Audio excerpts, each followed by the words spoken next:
Hello.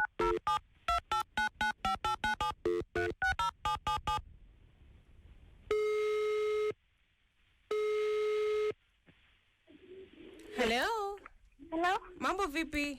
Poa sana. Ni Nzula na Kumu hapa, tunakupigia ndani ya Sizikwi Nayo. Okay.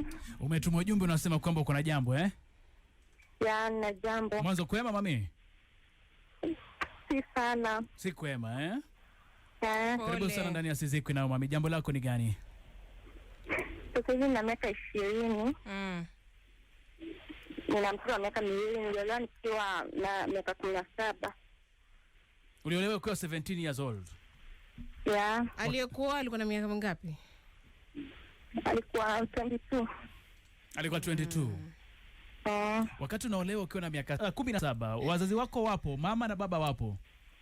Wapo. Sasa ilikuwa ni shida, ilikuwa ni karo shule. Ni mimba ulipata ndio sasa ukaamua wacha tu uolewe, ama ni kuolewa uliolewa officially? Hapana, alikuwa ameniambia nilikuwa nataka kusoma. Sasa yeye akaniambia hata nilipia shule. Akakwambia atakusomesha ukiwa uko kwake kama bibi? Wakati wake kwa ulikuwa uko shuleni, labda ulikuwa secondary? Form 2. Ulikuwa form 2?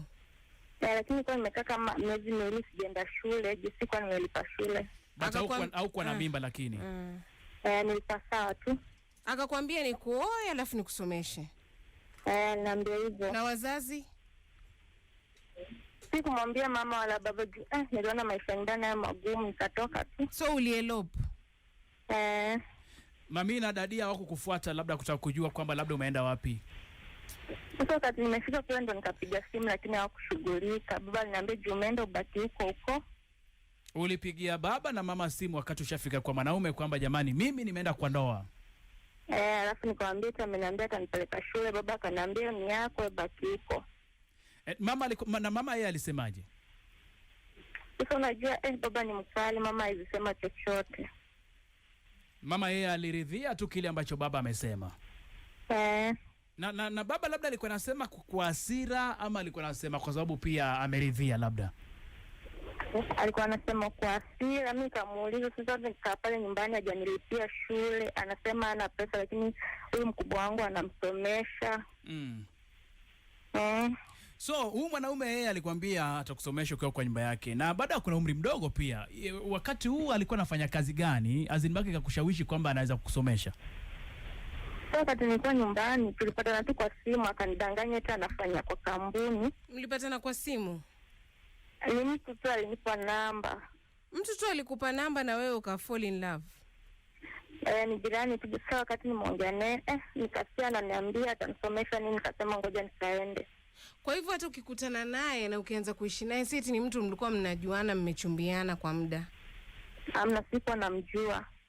So umeingia kwenye ndoa, umeanza kuishi na yeye, ukaanza kumuuliza haya mpenzi, karo iko wapi, nataka kwenda shule, ama ikawaje? Wakati nimekaa na naona anaongea na watu, kumbe alikuwa na wanawake wawili wakaenda. At 22 tayari alikuwa na wanawake wawili wakaenda? Na azina wewe wakati ulienda kwake for the first time, ulipata ni kwamba anafanya kitu gani? Sasa hata tena sikumpata kwa kazi, nilipata kwa kazi anafanyia mtu kwa boma. Alikuwa shamba boy? Na wewe wakati amekuchukua alikuwa anaishi na wewe wapi? Kwa hiyo boma tu, tuko na nyumba kando. Alikuwa anaishi kwa SQ? Na hata baada ya kuona hii kwako haikuwa kama red flag, considering kwamba uliambiwa kwamba anafanya kazi kwa kampuni. Hii kwako haikuwa red flag kwamba ni shamba boy anakudanganya? Yenye ingekufanya wewe urudi kwenu kabla swala la mtoto kufika? Shida mtoto wako nilikosa nauli ya kurudi nyumbani. Ulikosa fare? Alikataa kunipa. Wakati nampigia mama ninaambia ana, nikimpigia baba ninaambia nisirudi huko. So ukaendelea tu kukaa naye kwa sababu umekosa fare? Nikaendelea kukaa naye, sasa ndo nikapata mimba. So sasa hivi ulipata mimba ukazaa mtoto akuna umri wa miaka 2. Wewe uko 20 years na mwanaume ako 22 years? Amna, sasa hivi ako 25. Okay. Sasa imekuwaje? Yes. Sasa imekuwa wakati tulikuja Nairobi. Kwanza kuna wakati aliniacha karibu miezi 8 hivi, nikakaa mwenyewe nikitafuta kazi nikelea mtoto. Akakuacha kaja Nairobi? Pale tulikuwa Naivasha. Sasa nimelea tena, ndio akakuja akanipigia simu, hata siku najua alienda wapi, ndio tena nikamfuata Nairobi. So ulipokuja Nairobi ukapata anafanya kazi Nairobi? Sasa huku tumekaa, anafika tena mahali akabadilika. Anaweza ishi nje sema kama wiki 2. Na ujui analala wapi?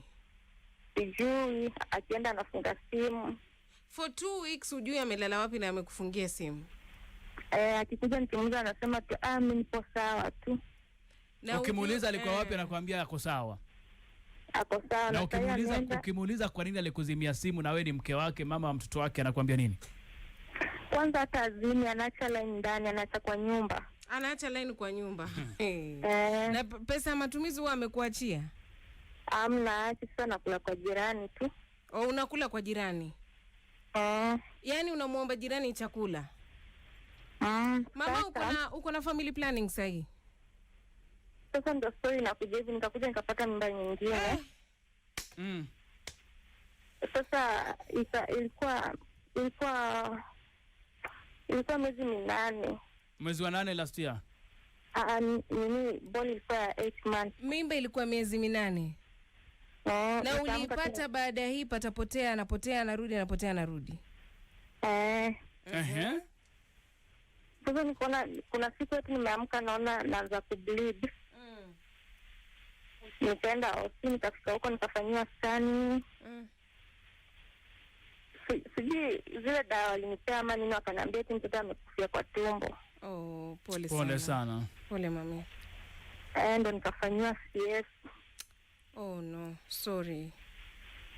Hata sijamaliza wiki 1 tokea nitoke huko. Pole mama. So umefanyiwa CS, mtoto ametolewa. Na huyu mwanaume alikuwa wapi? Alikuwa na wewe wakati huu? Hiyo siku nikaenda kwa amekuja. Ukienda hospitali hakuwa amekuja? Hakuwa amekuja. Na hizo siku 2 zenye ulikaa hospitali pia hakuja? Hakuja, ni marafiki tu anakuja kukuona hizo. Na wakati huo mtoto alikuwa na nani? Nilimwacha kwa jirani. Waacha mtoto kwa jirani. Huyu mwanaume hakukuja 2 days, hakuonekana hospitali. Hakuja, yani hata familia yenyewe hata sina namba. Na bili ya hospitali nani alilipa? Watu tu walinilipia. Unamjua mamake, unamjua babake, ndugu zake? Kwao, anatoka Uganda. Ni Mganda? Babake sijawahi muona, ila mamake lakini namba yake haingii. Wala hajawahi kukupeleka Uganda? Hajawahi, hata nikimwambia hivi sasa. Hizi shida zote umepitia, labda umezungumza na wazazi wako, maana mzazi huaga atupi mtoto wake. Hizi shida zote labda umewasiliana na wazazi wako na wakasemaje wao? Nilimpigia baba nikiwa hospitali anitumie pesa. Akaniambia ana pesa, akakata simu. Na mama je? Mama pia aliniambia ana pesa. So as we speak right now, umetoka hospitalini 2 days ago unasema? Nipo ndani tu na mtoto. Na huyu mwanaume wakati umetoka hospitali mmezungumza, amekwambia nini? Alikuja, alafu wakati amekuja ilikuwa jana. Akaniambia mimi ni muuaji, alafu akatoka akaenda. Huyu mwanaume anakupenda? Sidhani, jitoa kitu mimi najifanyia, huwa nauza pandi. Mimi mwenyewe ndo nikipata kidogo labda nikamnunulia mtoto chakula, nikajinunulia nguo, nimnunulie mtoto. Pia hajanifanyia chochote. So, pole sana kwa mazito ambayo unapitia mami. Ndani ya Sizikwi nao labda leo ungependa tukusaidie vipi?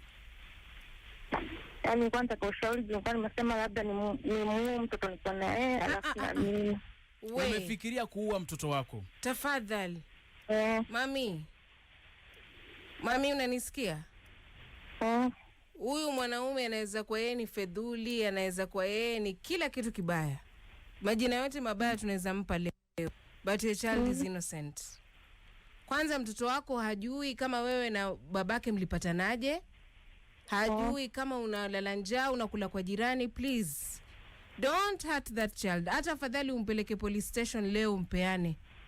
Uambie polisi nasikia niko hali mbaya, sijiwezi kulea, huyu mtoto naona nitamjeruhi. Mwache mtoto pale kwa kituo cha polisi, mtoto atatafutiwa makazi. Don't hurt your child. Umesikia mami?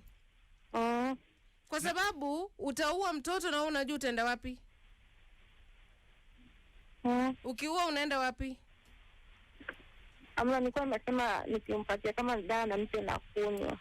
Kwa hivyo ulikuwa unataka kujiua na uwe na mtoto? Usifikirie hivyo tafadhali. Kwani huyu mwanaume ndio mwanzo na mwisho kwako? Was he your first boyfriend? Jamani, watu wao wana date hata 10. Na mami, option ya kwenda kwenu, option ya kurudi kwenu, umewazia kurudi kwenu kwa mama na baba labda? Hata tamani. Lakini afadhali urudi. Sidhani kama wakikuona watakufukuza. Hata ambia majirani, jamani nichangieni fare. Kila mtu toa 100 chukua mwanao rudi kwenu. Enda kwenu mama. Mama hawezi kukufukuza, I guarantee you. Because now you want to, unataka kumpa mtoto sumu na wewe ujue. For what? Nilikuwa nimeongea na kakaangu. Akaniambia niende nipeleke nikipona nitafutie kazi, lakini sasa transport sina. Sasa transport ni pesa ngapi ya kwenda kwa kakako? Sijui, alisema mbele ya Nakuru. Anakaa Nakuru. Na wewe unaishi wapi? Nairobi. So unahitaji kama pesa ngapi ndio ufike tuseme 1000? Inaweza kuwa kama 1000. 1000. So tukikutafutia 1000 utaenda kwa kakako ukae huko. Tafadhali usijeruhi mtoto na usijijeruhi. Mwanaume anaweza enda upate mwingine aende na mwingine aende. Umesikia mama? Wewe wacha tutakutumia nauli unaende kwa kakako ukae huko, ukishapona kutafutia kazi, lakini usijiue wala usiwe mtoto, sawa? Alafu hata kama nitakuwa huko, kama mtu amenisikia, bado nitamani kusoma. It's okay. Ni sawa, wewe fika pale kwa kaka, pona kidonda. Si umefanywa siasa hata hujamaliza wiki. Unahitaji kama miezi 6 uwe umepona kabisa. So you go settle down. Haya yote kitulia, we will reach out to you tuone vile utarudi shule ama vile utasaidika. But for now, kitu muhimu zaidi ni utoke hapo. Enda huko kwa kaka ambaye amekutari amekualika kwake, sawa? Sawa. Okay, sawa. Lakini wazo la kujiua na kuwa mtoto ni kabisa. Tafadhali. Sawa. All right.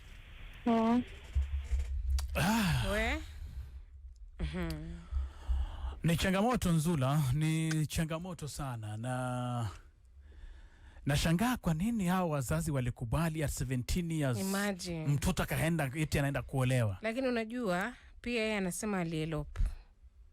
Ndio, lakini alipofika Nzula alipiga simu. Aliporealize kwamba jamaa afanyi kwa kampuni kama alivyoambiwa. Alipiga, yani in short, she went to a stranger and slept with a stranger. Usijui kama unayopata hiyo picha? Yeah. Alipewa namba ya mtu kwa simu. Yes. Akaambiwa njoo kwangu, nitakuoa. Nitakusomesha. Can you imagine how desperate this girl was? Na unajua Nzula, hivi ndio wasichana wengi ambao wako desperate wanatumika vibaya. Kwa sababu yeye aliona kwamba akona ndoto ya kuendelea masomo. Na ameangalia nyumbani akaona kwamba wazazi hawana uwezo. Ako form 2, yuko nyumbani, ametumwa nyumbani school fee. Na here there's a guy ambaye anajifanya holier than thou. Yani sasa huyu ndiye malaika ambaye amekuja kumfanya nini? Kumkomboa. All of a sudden only to find out kwamba this guy hata ile kazi ambayo inasemekana anafanya hana hiyo kazi yenyewe. My goodness. Na tusemi kwamba watu ambao wanafanya kazi ya shamba boy sasa ni watu hafifu. What we are simply saying is the guy used a lie to lure this girl. Be honest. Alitumia uongo. Yes. Na akamwahidi kwamba atamsomesha. Naam. So angekuwa amemuoa labda na huko anamsomesha, huyu msana angekuwa mahali huko. Kwa sababu unasikia ni desperation ndio ilimpeleka mahali alifika. Sijui wewe maoni yako ni gani, umesikia kisa, sijui unamshauri vipi? Sisi tumesema kwamba the best we can do is probably get her fair. Yes. To go back to the brother and then aende atulie apone and then she will figure out things from there. Absolutely. Tunapokea simu yako 0719012700. Wasemaji Radio Maisha, hello. Halo Radio Maisha. Yes, mambo vipi? Mzuri sana, ni Mose wa Thika. Karibu Mose, unamwambiaje dada yetu? Mose, Thika kunafanyika nini? Ameenda. Gaddafi karibu. Mama Zula na daktari na kwa. Kwema kabisa. Bombolulu ama Bambure? Bombolulu mwanangu. Kwa semaje ndugu yetu? Karibu sana tuambie. Kaweda tuka ubarindi lakini iko joto kwa wingi. Alright, tuambie banas. Mama na usimisi hiyo kisake bana daktari. Lakini asijaribu kufanya hilo tendo bana daktari. Si vizuri. Si poa, sio? Asijaribu kabisa. Okay. Tunapokea simu yako, unasemaje Radio Maisha? Hello. Hello Radio Maisha. Yes, mambo vipi? Salama kabisa, ni makana kutoka kwa namba ya Likoni. Karibu sana. Hiyo naona tamshauri hivi. Yeah. Angefanya tu yeye kutana na yule mwanaume asiwe mtoto wake ama anjidhuru ndio akinyua anasapata hata akiwa mtoto. Hata ashindwe kujua mwenyewe itamdhuru baadaye, itakuwa anaishi kukumbuka hiyo kitendo. Alright. Alafu ingekuwa ni vyema sana tungeongea na huyo brother kama angepeana namba. Ndio inaweza yende akatae kuonana naye huko ndio ana nini yake. Asante sana kwa maoni yako. Wewe unasemaje Radio Maisha? Hello. Zola na daktari mko aje? Hatujambo. Mimi Kazola Dan. Yes, tuambie Kazola Dan. Nafikiri kujiua si suluhu. Naam. Suluhu ni kupata mahala mnaweza tulia. Mzuri mnamsaidia afike kwa kakake. Asante. Haya yote yatatokea. Lakini mwisho wa siku inatakiwa ujiulize, nikishafanya hivi nimefanya vizuri ama vibaya? Hapo ndio mimi naona kwamba mmemsaidia mawazo mazuri, afuate hapo na itakuwa vema. Asante.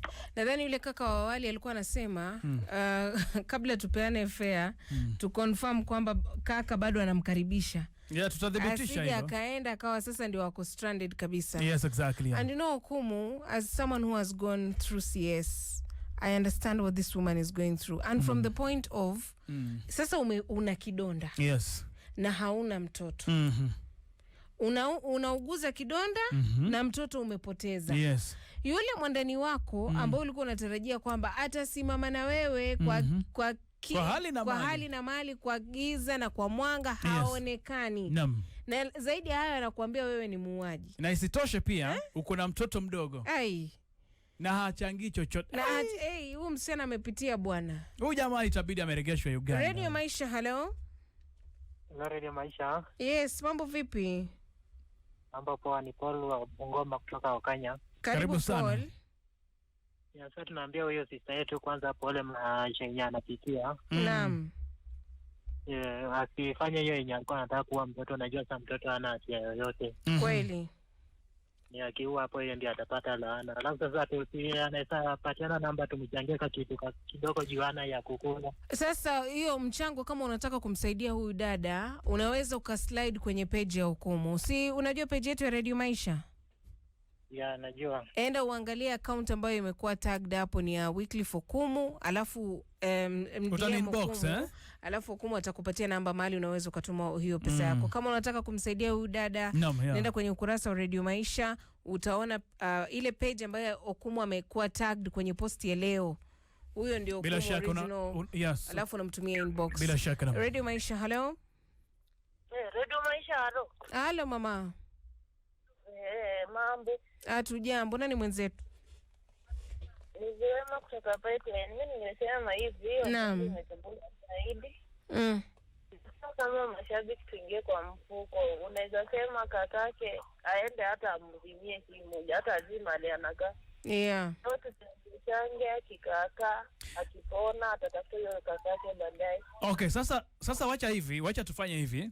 Wacha tumuulize kama anaweza kubali namba yake peanwe hewani. Yeah. Alafu akikubali tunarudi in the next few. Muda sio mrefu. Tupeane namba. And you can send the money directly to her. I think that's a better option. Yes, exactly. Yeah. Ndio hata ajipange. Kumbuka sahi amefanyiwa upasuaji. Ni kama tu kujifungua, anavuja, anahitaji sodo. Unajua we will say it as it is. Yes, exactly. Right now Okumu, she's experiencing what a normal a woman experiences after having a baby. Yes, exactly. Yeah. The body is cleaning itself. She needs sanitary towel.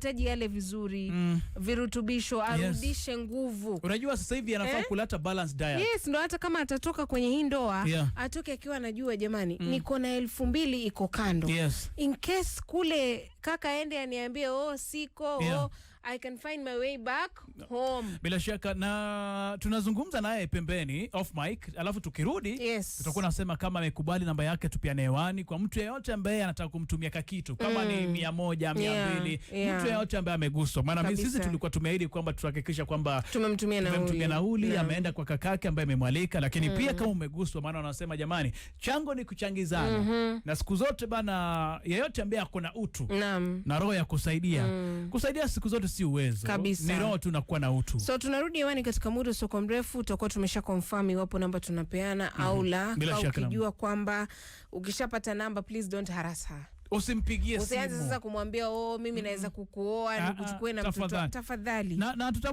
tutamwambia mtu yeyote ambaye atampigia simu aanze kumtongoza. Sasa we are the ones who will deal with you. Sasa hiyo namba yako atatutumia, alafu na sisi ndio tutakupigia sasa to deal with you. Okay. Yes. Usizikwe nayo.